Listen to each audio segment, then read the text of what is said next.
Hey, my name's Cole McRae, and this is Beyond Keywords, the advanced digital marketing podcast. Beyond Keywords.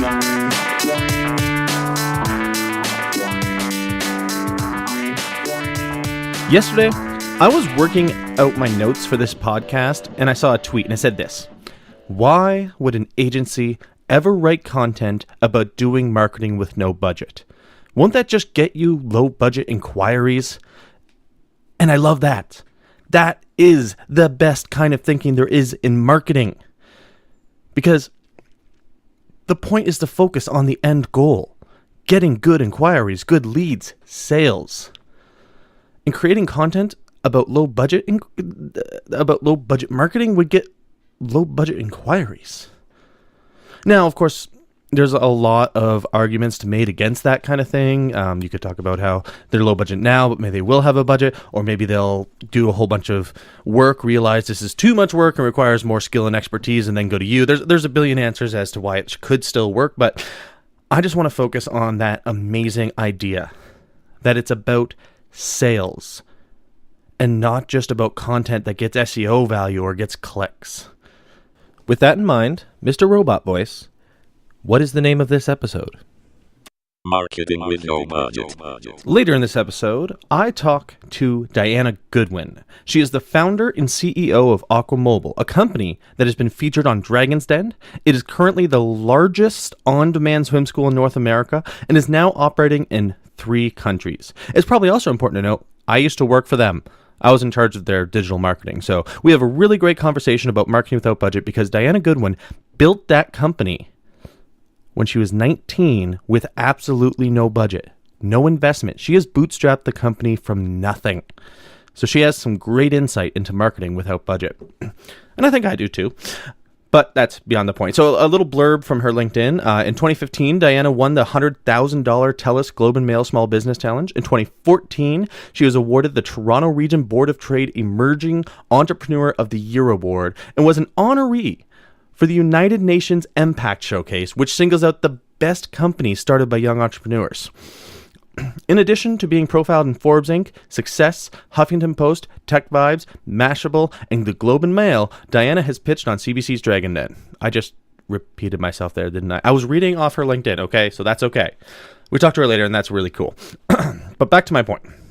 While I go over some of these techniques, and ways of thinking, the main thing I want to come across is this. Keep in mind who you are trying to talk to and how your marketing will affect them. Will the idea you pursue get you lots of press? Maybe.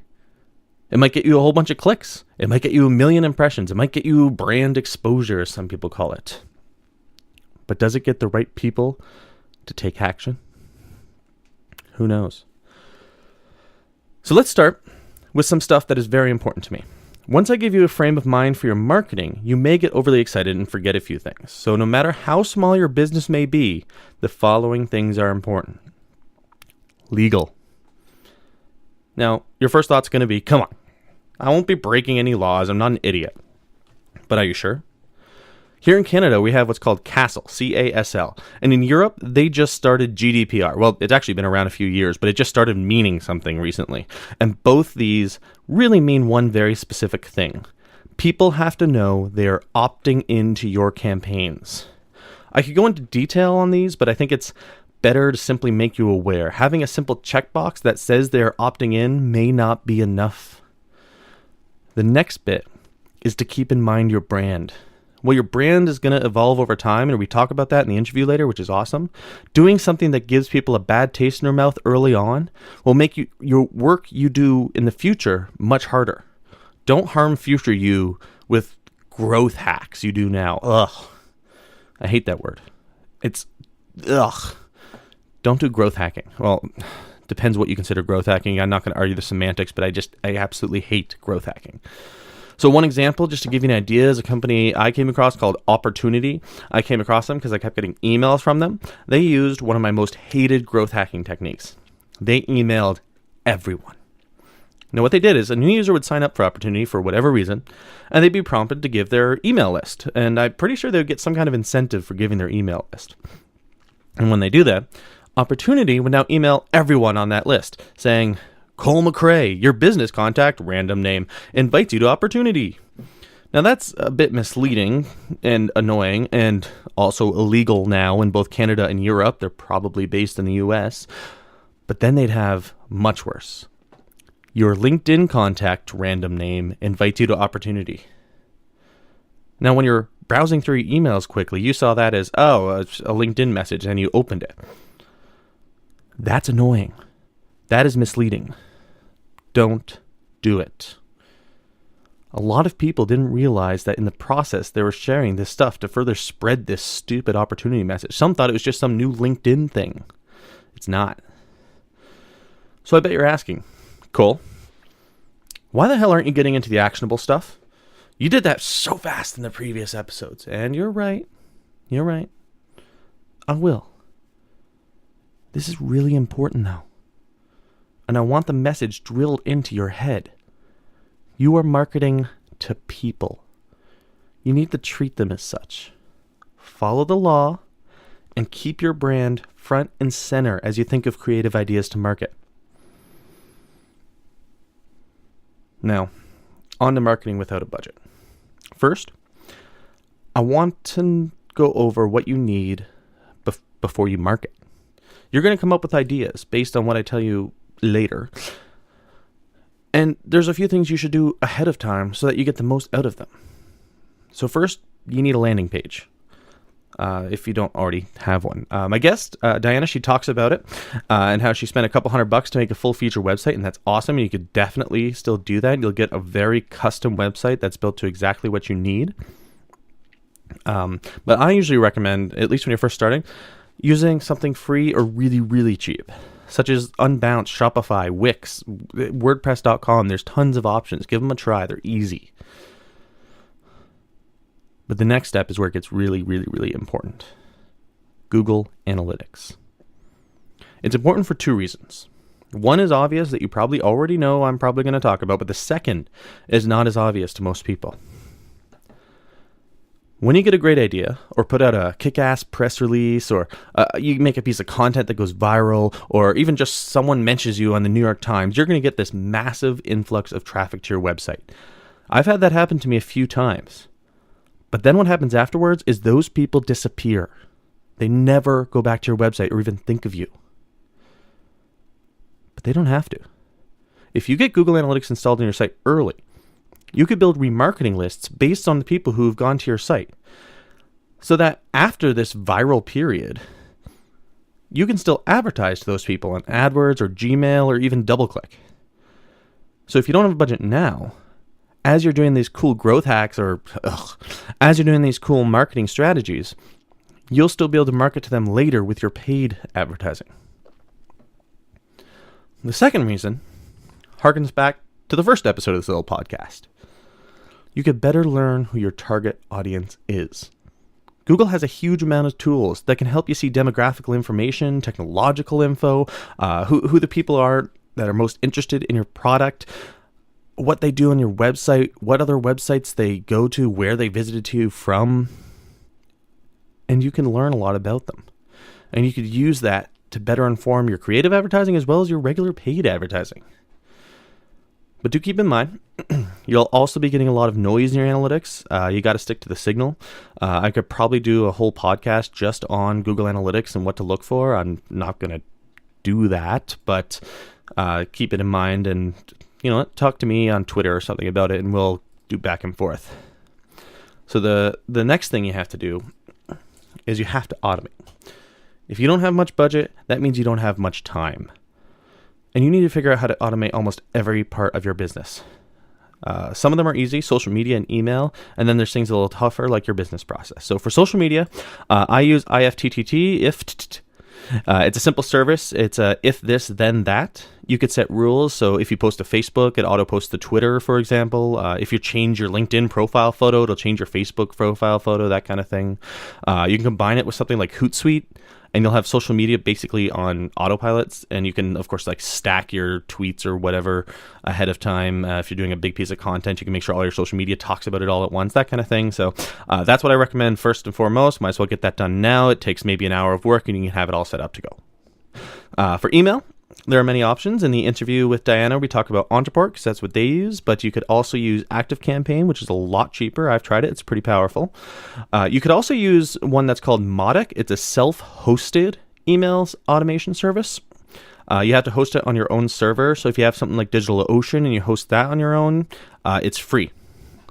And it's pretty powerful, though it kind of puts some of the email stuff in your hands, and running an email server isn't exactly easy. So keep that in mind, that it can be somewhat complex to set up.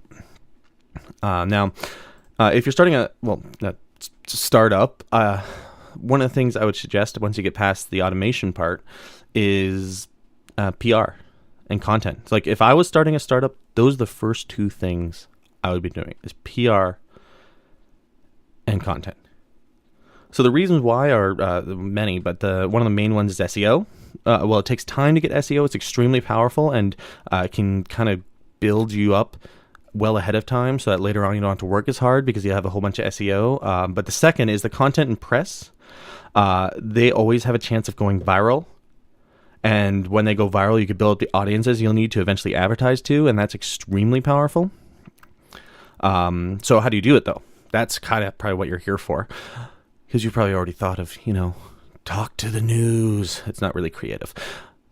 Once you need to do research about your core audience. We've talked about that in the first episode. I mentioned it a few times in the second episode, and now I'm mentioning it again. Understand your core audience. You want a quick, easy way to do that? Go to Reddit. Find out the subreddit that people who buy your products would go to. Sort by top, and then sort by all time. What content is at the top? This is the stuff that is inspiring the members of your community to act. Can you make content just as good, just as exciting to them? That's what you have to get to. That is your benchmark. That's your benchmark. Go for it. The second is Facebook groups, LinkedIn groups, random forums. Seek out where your audience is hanging out and read what they're talking about so that you can produce the kind of things they talk about already. Now, if you're doing a startup, just a quick tip, you should have already been doing this for your product. You should already understand your audience for your products. You should have a bunch of ideas already. If you don't, please start doing this now. So, okay. You start creating content based on that. The ideas should be flowing when you've done that research. Blog posts are free. Write them. Push it to these communities. Push it to all these groups. Talk about it on Reddit, but don't be obnoxious about it. Make sure you follow the rules of the community. You want of the community. You want to be a contributing member, not an annoying advertiser. So outside of that content push, and the same thing goes with PR. Make sure you understand your audience and talk to them.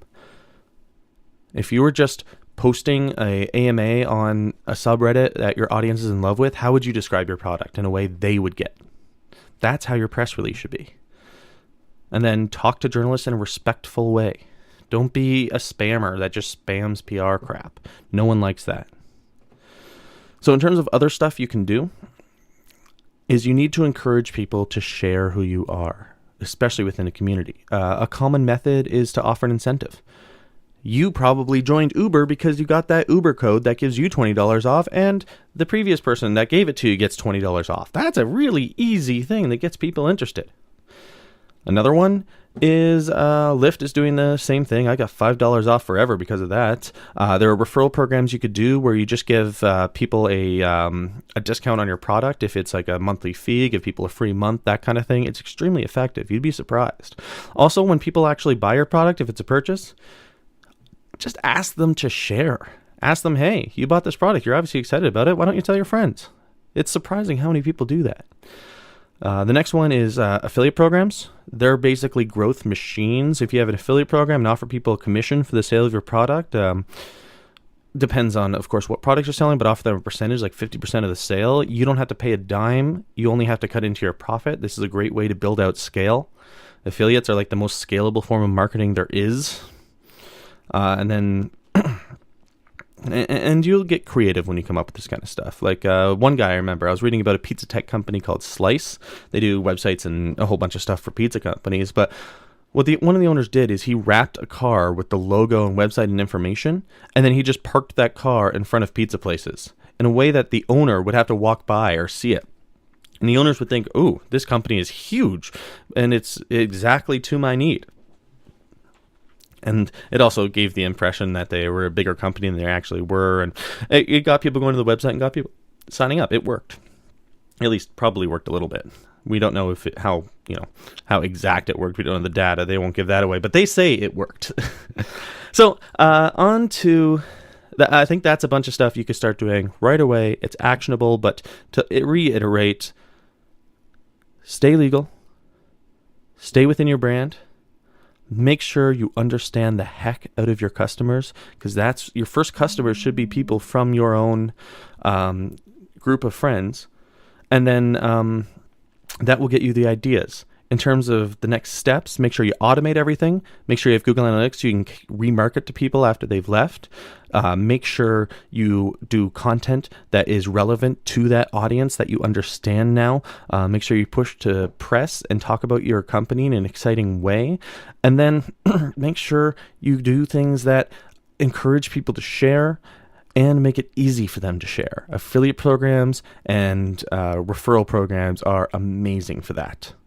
Now, though, it's time to get to the fun bit. Mr. Robot Voice, who are you about to talk to? Diana Goodwin. Well, that was sort of close, I guess. It's Diana Goodwin. I'm sorry. So, Diana, please tell us a bit about yourself. My name's Diana Goodwin, and I'm the founder and CEO of Aqua Mobile. Aqua Mobile is kind of like Uber for swimming lessons. So we have swimming instructors across Canada, the US, and Australia who travel to clients' home and condo pools to teach private swimming lessons. Awesome, thank you. So maybe you can give us a quick overview of why you started the company, how you started it, how you got your first few customers, that kind of thing. Yeah, sure. So I started Aqua Mobile.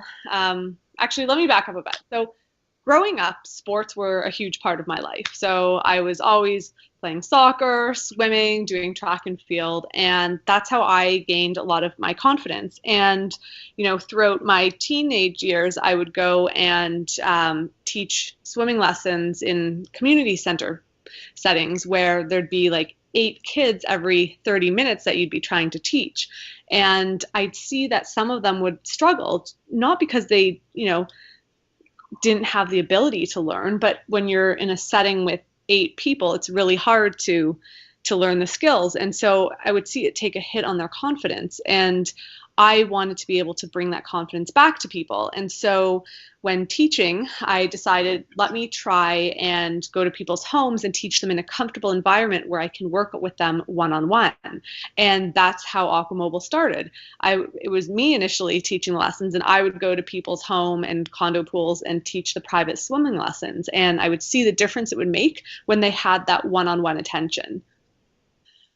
So when I started, I actually did my undergrad in commerce and finance, and I went on and spent several years working as a management consultant at Bain & Company. And while I was there, I had kind of Aqua Mobile starting on the side. So, when I had the corporate job, I just every little bit of time I had, I would work on my side hustle. And as the business was growing, obviously I couldn't teach the lessons at that point, but I would get other people to teach them. And I saw that, as I saw the business continue to grow, and even though I wasn't able to put in all the time I wanted, I eventually got the business to a point where it was making enough money that I thought, okay, I can quit my full-time job and dedicate it to Aqua Mobile, and I would have that sense of security. So it's not like I had to start from $0 of revenue. Like I didn't quit my job, my full-time job, and say, all right, I'm going to dump a ton of money into this new business and start with $0 revenue. It was really, really nice for me to see that there was a market and that I was starting to make money. And that gave me the confidence to know, okay, if I go and put myself towards this full time, then I should be able to keep growing the company even more. So, what were some of the techniques you used for marketing when you first began, knowing you had very little revenue? You were basically using your paycheck to pay for your company. Yeah, I mean, at that time, I mean, one of the very first techniques I used was just word of mouth and telling everyone I knew that I was doing this business and that I was looking to go and teach private lessons. And so really, I would say the very, very first few customers were people that were in, just, a couple degrees separation from me to them. And then when I started kind of on the paid advertising side, I mean, I think the next thing I did was look for basically a cheap and cheerful website. So I went on, at the time, I believe it was elance.com. So that would be similar. There's like freelancer.com, those type of sites. And I said, hey, I'm looking for a WordPress website. Here's the specs. Here's how many pages I'm looking for. And then I had people, say, okay, I can do your website for X dollars. And the winning bid was a guy in India who built my website for $300. And I used that for the main part of my site, for several years. So with the first website, the thing that I was really focused on was targeting parents with children. So knowing that the parents would be purchasing the lessons and the children would be, the main user of the swim lesson. So I definitely had that focus when I was building the website. So, I was looking for, so I wanted, friendly, smiling images of children learning how to swim in the water. And I also actually used a site to get my logo done. And I gave them kind of guidelines like, okay, here's some colors I like. Here's some, so I kind of said I like blues, I like yellows, like some type of color combination like that. And that was really helpful because I had, it was called crowdspring.com that I used to get the logo. And so I had, I think, over 150 designers submit logos. And so I could look at what they put together and just be like, oh, okay, I like this. I don't like this. I like that. And it helped me. It really helped me figure out what I want and then give even better feedback to what I wanted on the website. And so I actually gave the web developer the logo, and that just also guided him as well. And I believe I also sent some pictures as well of that I wanted to include on the website. That's awesome. Thank you. So how did things evolve? What did you work on as you continued to scale the business? So two things. I think so we have since heavily invested in the tech platform. So that's the workhorse of the website. So over time, we've invested basically as the business was growing and making more money. I would be reinvesting the profits into the platform to make it more and more automated, more and more customer friendly, like user friendly for the instructors and lifeguards. And that is what really allowed us to scale into multiple regions and be across multiple countries and I knew that going into starting the business that I would need to get to that stage because that was the only way you could scale a business where, in essence, every customer is their own location. So, you know what I mean? At the time when I was starting the business, the type of thing I was doing was not common, where, sending services to people's homes. People were used to kind of more bricks and mortars going to a physical location. So it was a huge change from kind of the boxed tech solutions that were out there. Awesome. So can you tell me a bit about channels and what channels you've tested, what's worked, what's not worked, and how it's changed over time? Yeah, sure.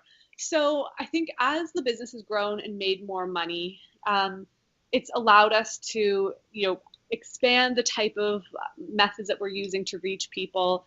There were periods where we also then tested a lot of different methods, whether that's, different like PPC, different like pay-per-click methods, and we were able to kind of see which ones work best. And I have to say, after all of the testing, there are a few kind of that we still stick to, because what we found was the more we try, like when we try to do too many things, it actually just spread us too thin, and we weren't doing any of them very well anymore. So, which then means wasting precious dollars, especially when you're bootstrapped. It's important not to waste those dollars. So, over time, we've really focused, and we did spend, that's fine. Like, we did our testing, we figured out, okay, this works, this doesn't work, and then we doubled it down on the methods that worked really well for us, and just kind of kept investing those dollars behind those methods. And that has worked much better for us. And I think that's definitely advice that I would recommend to everybody. Do your testing, do it wisely. And then once you've figured out what works, whether it's messaging or different type of ad platforms for your particular business, then you can double down on it. So talking about that, did you find what channels for your business specifically didn't work? Yeah. So, we tested, one of the ones that comes to mind that we tested was Twitter ads. These days also Twitter's like, it's definitely not one of the big platforms, but we tested Twitter and didn't put a lot of money behind that. We kind of quickly pulled out of that. There was also a time when Facebook ads were not very good for us. So we did test them, and we pulled out of Facebook for a while. Now I would say the Facebook has improved, where you can do much better targeting of who you want to reach. And then there's also just better tracking tools available now that you can put code on your website to see, okay, click is not like a click or an interaction or an impression isn't enough anymore. Like, I want to know that person or like that platform has brought us actual dollars. Like, that's what I care about. So I don't know, Cole, you might remember the days when, you couldn't tell that type of information. So you were really kind of going based on just like a click or an impression, but that's not good enough anymore. And thankfully there's tools to prove what platforms work and which ones don't. Yep, I most definitely remember those days. They were awful. I think so. In the case of Facebook, given how niche Aqua Mobile is, I think targeting was a huge issue. Because so I could target parents, but like parents is such a wide category, and at the time you couldn't really drill down really super far into it. But besides like reaching like females between this age, and so I'd say that was part. Yeah, I would say more at the time for us, I would skew it more towards 70% on the targeting side of things. And I'd say what the better metrics has allowed is kind of further insight into refining your ads kind of within a platform, and then even further refining who you want to target. So it kind of, in a way, like it does kind of circle back and tie back to each other. But I think the problem, I give more weighting towards the ability to target, because if you can't target, then those other metrics don't even matter as much. So once you have the targeting, then you add in the better tracking, it makes your ability to refine your target even better, if that makes sense. It definitely makes sense. And the next thing I want to talk about is automation, because that's obviously going to be important for a small bootstrapped business. And I remember that Aqua Mobile definitely had a pretty damn good one. Can you get into that? Yeah, so my first automation system for Aqua Mobile, well, as we were growing and getting more leads and more customers, it became evident that we needed a better way to manage them all, to keep track of them all, to segment them from what city they were coming in from, what country, all of that stuff, and then just be able to target our email messaging based on different characteristics, or whether they were a lead or whether they were a customer, and so we really needed that central location, not just even for the email marketing, but even so that we could keep a better sense of the communications that we were receiving from them, to tie in the different email and phone calls that we were getting, so that as we grew, we also had a larger customer service team, and we wanted to make sure that the customers were getting the best service. So all of that communication needed to be stored in one place. So when did you first decide to set up an automation system? I believe that would have been because we always had like one version, but when we actually switched over to like a full kind of like integrated CRM with email marketing combined, that was end of 2014. Because before that, it was very separate. It was, we were using MailChimp, and then we had kind of like a very light, I would say, free version of like a CRM system, which, it got to a point, it wasn't cutting it. And you just kind of hit a point where you realize, oh, this isn't working. And I would even say, though, now there are so many more, SaaS solutions that you can use as a small business, a bootstrapping business, and start with a proper CRM or email marketing system right away. Is there a recommendation you would make for businesses just starting out now? Yeah, I mean, I'd say it's a hard question to answer just because every business is different, and I think now I would say there's probably, I'd be inclined to, if I were starting out again, I would look for a free version or a very a small version that's like low cost. And I'm sure there's some that you can get out there for like $20-$30 a month and start right away with something. So when we started with Entreport, it was like, it was probably a several $100 investment a month at that point.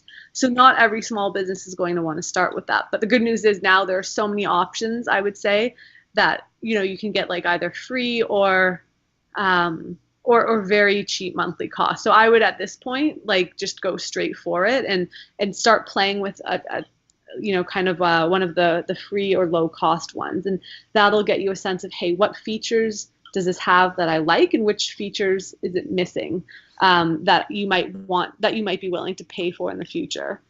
And I mean, the good thing is there's so many of these sites now where you can get free trials to test something out.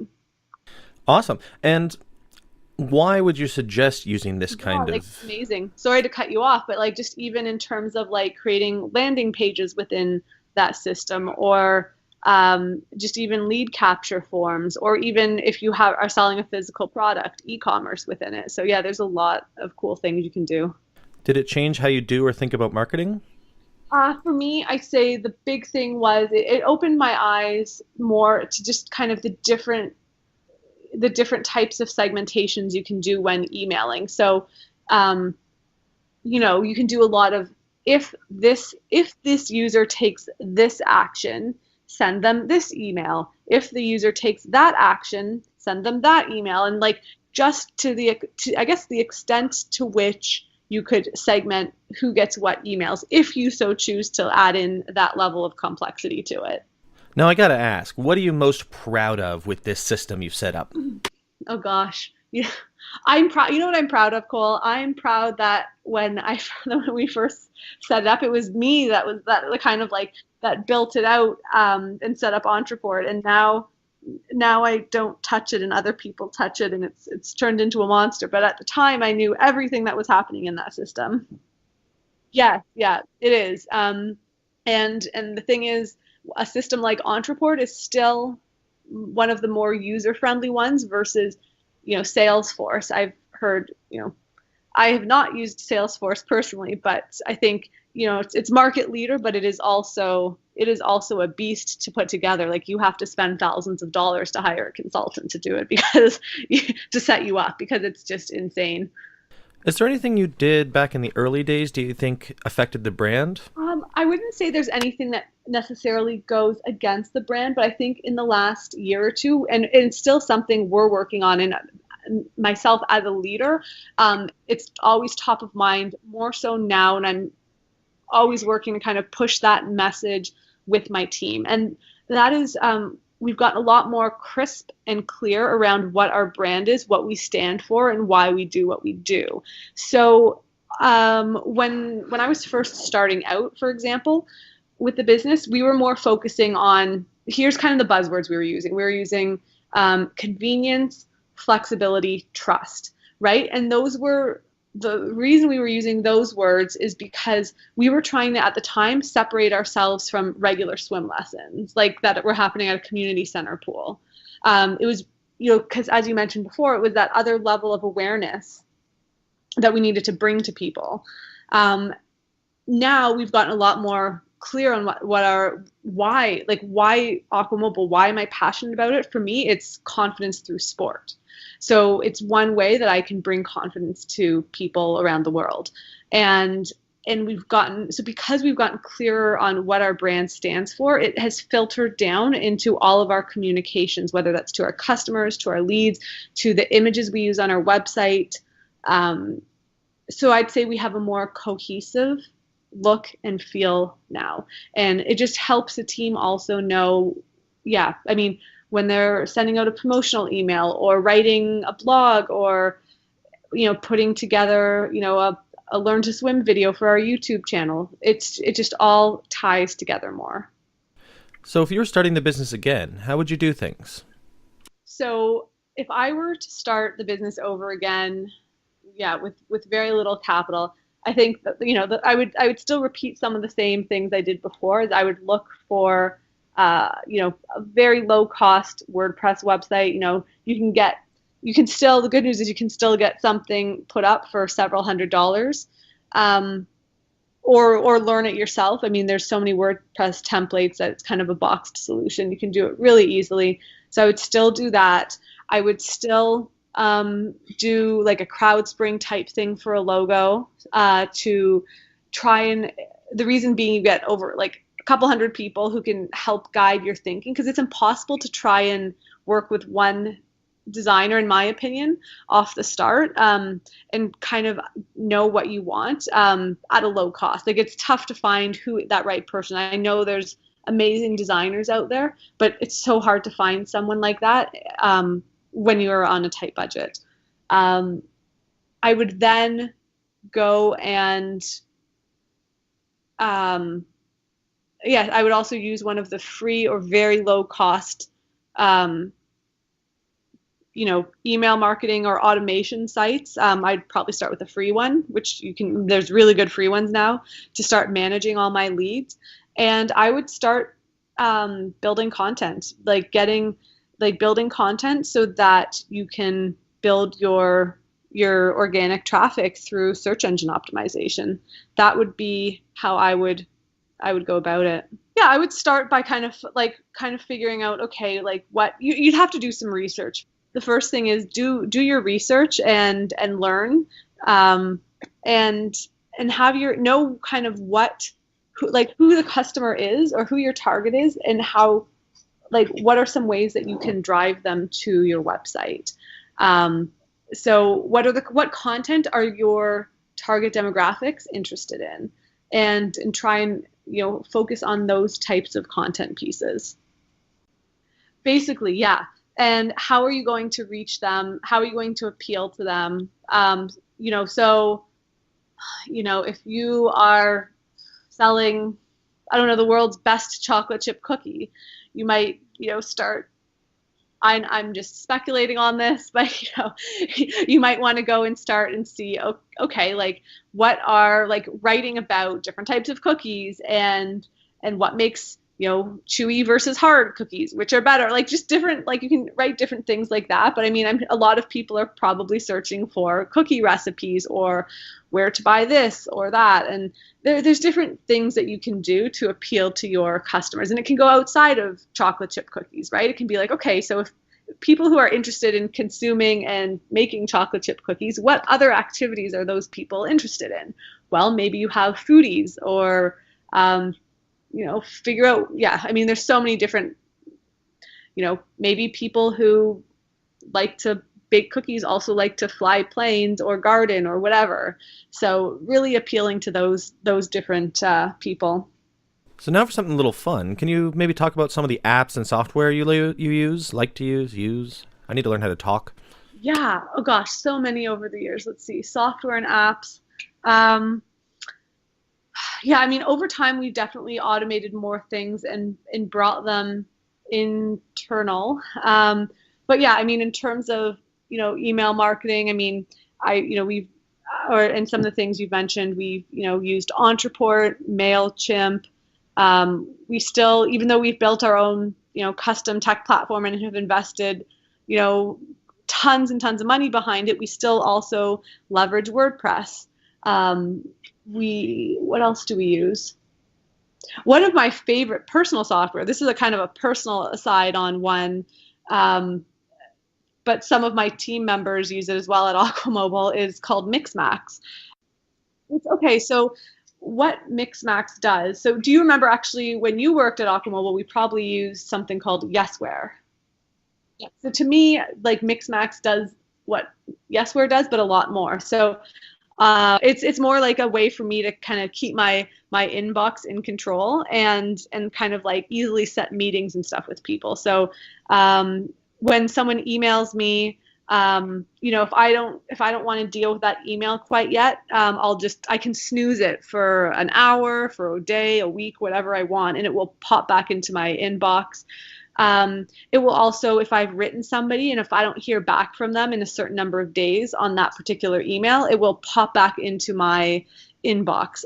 Because you'll probably remember that, like even how many times, like as a team, were we working together, and then you'd be like, one of us would be like, oh, like what happened on, like you never wrote me back on this subject, like what's happening with this item, and so this has stopped a lot of that from happening. It also has other cool features like templated emails that you can send out, or for me, like if someone wants to set a meeting with me, like I just send them a link. It'll say like I type in /meeting 30 minutes and like my calendar pops up for them and they can select a time. So we can avoid like the back and forth that happens so often when trying to set times for meetings with people. So do you have any memories of really creative ideas you did that aren't standard protocol? Well, I think it was creative. I don't think it didn't necessarily work, but I think we were trying something new, and it was also a way for the team to have fun. So the team went, wearing like their Aqua Mobile shirts and went to the beach, and we're playing volleyball and kind of like like handing out water safety pamphlets and stuff along the beach, and kind of talking to people about Aqua Mobile and what we do. I'd say that was creative, but did I see a lot of coupon codes being redeemed from that particular outing? I would say not. So, I mean, it was creative, but I mean, I think it kind of goes and reinforces, especially when you're on a budget, like sticking to the things that you've tested and that they work really, really well, and doubling down on those things. So sticking to the basics and just like nailing them. I mentioned at the start of the show that Diana, I am talking to you, that you were on Dragon's Den. You won a bunch of huge awards. You were in a global publication, the Globe and Mail. How did you find that affected things? What did that do for the business? Yeah, so I would say those things were definitely huge for our brand awareness. So, I mean, actually, the person who kind of, filled your position after you left was, she basically, her family was out in Winnipeg, Manitoba, and we don't have any instructors there. Well, we didn't then, and we still don't. But like, even when she, she told her family, like, oh yeah, I'm working for Aqua Mobile, they all knew about Aqua Mobile because they'd seen it on TV. And so that was huge for our brand, even if it didn't necessarily translate into sales. Brand awareness, I'd say, from those type of events, what was through the roof. I think if we were on Shark Tank, which is the American version of Dragon's Den, I think that would have helped a lot more in terms of revenue, because that is actually where 80% of our revenue sits. And so there just would have been more opportunities to kind of capitalize on that. Where at the time when the show aired in Canada, at the time we were only in Ontario, whereas now we're also in British Columbia, Alberta. We're just about to launch in Quebec, so we're in a lot more Canadian places now. So definitely huge for that. and then the small business challenge, same thing. We won a national contest and then got featured in national newspapers, quite a bit of publicity. And Telus and the Globe and Mail were great at getting Aqua Mobile's story out there. So when those things happen, they're great, because large numbers of people see them, and then it builds credibility for your brand. So it's easier to get more stories and to get more people featuring you. And it just kind of feeds off of each other, which is great. Because, when I was starting the business at first and trying to get featured in newspapers or publicity, like no one gave a shit. Like no one wanted to feature us. And then all of a sudden, like it just starts to happen, and it's like the snowball effect, and you just get more and more and more and better opportunities. And so I think it's actually really important to be out there, networking, building, telling your story. And the more you tell your story, the more people will read about you. I was at a conference, Dell. They put on a Women Entrepreneur Summit in Cape Town, South Africa, and they invited me to it to represent Canada. This was 2 summers ago. And I met a lovely journalist there who we were just like talking. Like I wasn't trying to pitch her or anything. We were just talking. I was telling her about my business. And she's like, "Oh my God, I would love to write about your business. I'm thinking of so many different angles that I could do." And she ended up writing an article, a lovely piece in Forbes. I don't know if you've seen it, Cole. And it went viral, and it was featured on the homepage of Forbes Women for a while, and got over 40,000 views. So that's a lot of eyeballs on an article. So what would you recommend to small businesses or startups on getting this kind of press? Yeah, I think it's important for entrepreneurs starting out. Think about what makes your business unique. What are some unique angles that might be interesting to people to feature? And like I said, just because it didn't work for us doesn't mean you're not going to get featured. I would start small, like start with some of the more local publications or smaller online blogs or journals. And if you can, start with the small ones, and then as you build more and more online credibility, you can kind of work your way up into bigger ones. But on that note, also just get out there and share your story. So go out there, network. It's a long play. It's a long game, right? Like it's not like it could take you a very long time. It could take you years, but you have to, just like any content marketing strategy, right? It doesn't happen overnight. It takes time, and it might be a very long time before you see results, but it doesn't mean you should stop. You should learn and tweak and refine. So just get out there and share your story, and then enter contests, enter different things. And also don't be afraid to write your own article. Like if you are a thought leader on something, don't be afraid to write your own article and submit it to somebody at a newspaper or whatever, because sometimes they're looking, especially now the game has changed, and sometimes they're looking for just people that they don't have to pay who will write for their publication. So don't discount that. You might just write your own article.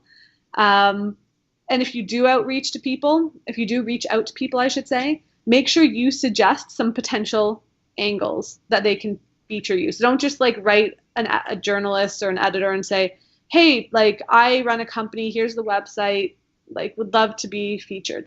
Give them some angles, give them a reason to write about you. Thank you so much, Diana. So to finish things off, maybe plug something. Tell people where they should go, what they should check out. Yeah. Well, I would say, first and foremost, I mentioned it already, but we're pretty proud of our Aqua Mobile Learn to Swim video series. So check us out on YouTube. Whether you have a pool or not, it's a great way to learn how to swim and stay safe around the water. Whether you yourself have children, or you need to learn how to swim, or have a loved one that needs to learn how to swim, we've got videos for everyone from infants all the way up to adults. So check that out. And you can also find us, our website is just aquamobile.com. If you want to learn more about us, or, see if you're looking for a swim instructor in your area, we'd love to have you. Thank you so much, Diana, for coming on the show. That was Beyond Keywords, the advanced digital marketing podcast. Please go to colemcrae.com and read all my articles and check out the other episodes of the podcast. Thank you for listening, and come back for more.